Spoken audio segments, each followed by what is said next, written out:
Aloha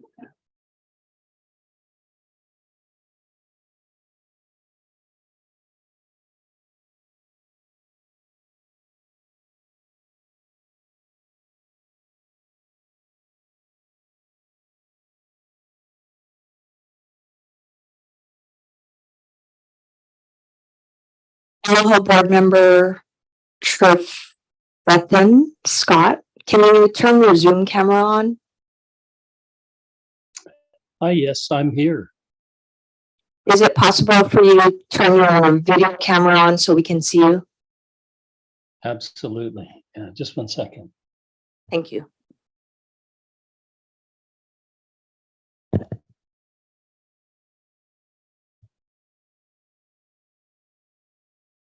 Good morning. Good morning. And good morning, Chair. I have audio now, so I'm present via Zoom. Perfect.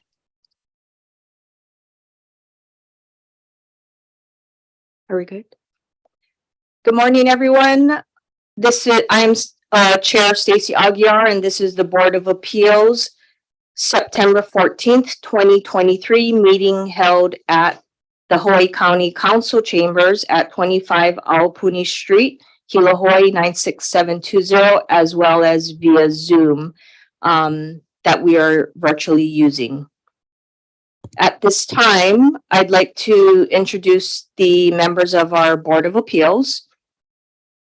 I'm Stacy Aguiar, Chair. We also have Vice Chair Richard Henderson on Zoom. Hello? Aloha. We have Kathy Lewis here to my right. We also have Scott Martin. I apologize, he's absent. We have Lisa McNamara also to my right. We have Board Member Scott Trefethan also via Zoom. And to my left is Board Member Dana Noi Saiki. Aloha.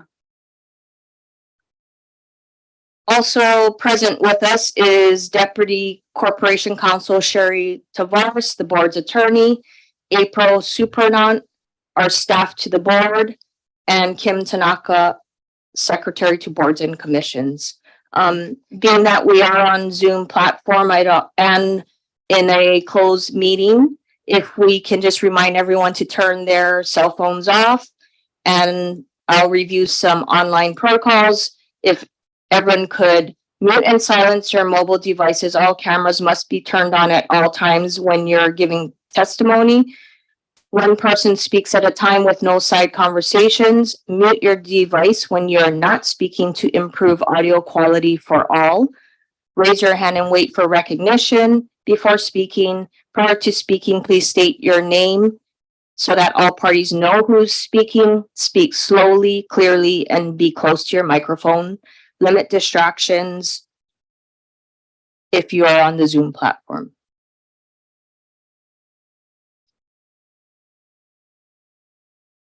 So at this time, if we can start with taking hearing our statements from the public, if we have any. We have no public testifiers. So right now, that will be the close of public testimony. And if we can begin with old business on our agenda, we have BOA 21-000300, comprehensive review of BOA rules of practice and procedure and proposed amendments.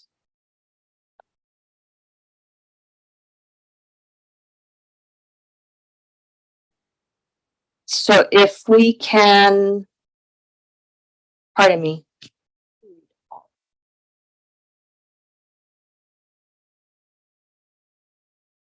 So let me read what is also written on our agenda. The Board of Appeals passed a motion to initiate rule amendment proceedings and its hearing on July 9th, 2021 in accordance with Hawaii County Board of Appeals Rules of Practice and Procedure, Rule 5, Rulemaking Procedures. The proposed amendments include a comprehensive review and updated to provide more consistency and adherence to related statutes and codes. Further, in accordance with Hawaii Revised Statutes 92-2.5, the board created a permitted interaction group at its May 12th, 2023 hearing to review the rules and make recommendations to the board. The permitted interaction group will provide a summary report of its findings at this hearing. Review of the permitted interaction group's proposed final draft rule amendments and board deliberation will commence at a subsequent hearing. So at this time, I'd like to invite Vice Chair Richie Henderson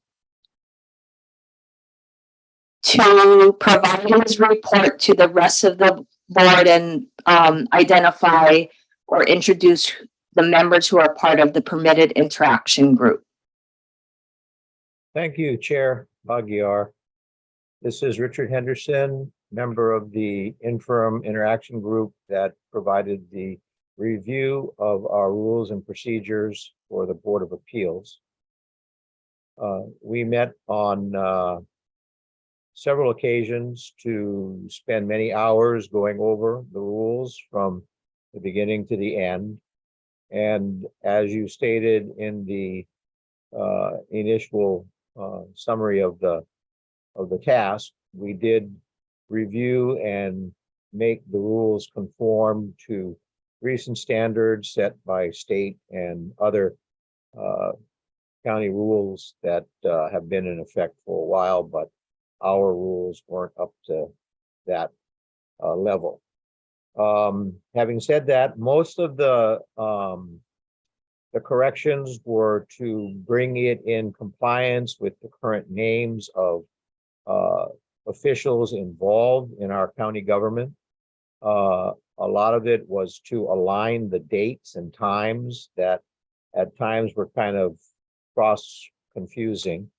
And in all, it was just really a house cleaning job. There were no major revisions of any procedural or any additional or the removal of any particular rule. In some cases, you know, where we found that there was repetition in a rule, that was then consolidated into one of the rules above, thereby kind of streamlining the whole thing and making it more readable and easier to understand. The draft as it now stands, we believe, is in its final form that the board can now review and the commission can now review and the public can see. And I think that if there are any questions at that point, we can take them up. But in all, I thank the interim committee for their hard work and Chair Aguiar for allowing us the time to put that together. Thank you, Vice Chair Henderson. If I may add, yes, I do appreciate, so the members of the permitted interaction group were Vice Chair Henderson, myself, and Noi Saiki. And we also had April and Kim and Deputy Corp Counsel Sherry Tavares also helping us just edit and review every single line and word by word and look up the definitions and meanings of things. So I will say that we did do a very comprehensive review, and as Mr. Henderson explained, it was mostly procedural and definition clarifications, updates to the sunshine law changes, and clarifications of procedures, and really getting our documents really consistent in language throughout, where we have some discrepancies at this time. So it should just help be clear to all people reading it and having to follow it to submit an appeal and to understand the process. It should be much clearer to everyone on that. I'd like to mention that we also did take into consideration comments that we received from DPW and planning departments, and also just a lot of procedural and timeline cleanups of things. Noe, do you have any other comments? It was a long, arduous process. Many hours of working on this draft line by line. And I would say we worked hard and we've got a really good document to present to you. I did appreciate allowing, asking for comments from the Department of Public Works Council as well as our planning department, so that we can all be in the same on the same page with everything. So yeah. Awesome, thank you. So the red line document, which will be showing the original document and all the edits in its entirety, will be disseminated to the board and the public, I believe, sometime this week. And from there, it'll be put back on the agenda for discussion at another time. Vice Chair Henderson, did you have a comment? I saw your hand up. I was wondering for matters of procedure, do we need to make a motion to adopt these rules and No. take them out for the public? No. So the purpose of this hearing is for our interaction group to present to the rest of the board what we did and how we proceeded. Now the document goes to the board and the public so that the board can review it in its entirety. And in October, so the next hearing is when there will be any discussion or public testimony regarding the document. Okay, thank you for that clarification, Chair. Sure. So at this time, that concludes our presentation to the rest of the board and what we did. And if I can get a motion to conclude this hearing. I move that we conclude this hearing. And we have a second, and motion passes and meeting is adjourned. Thank you. Thank you.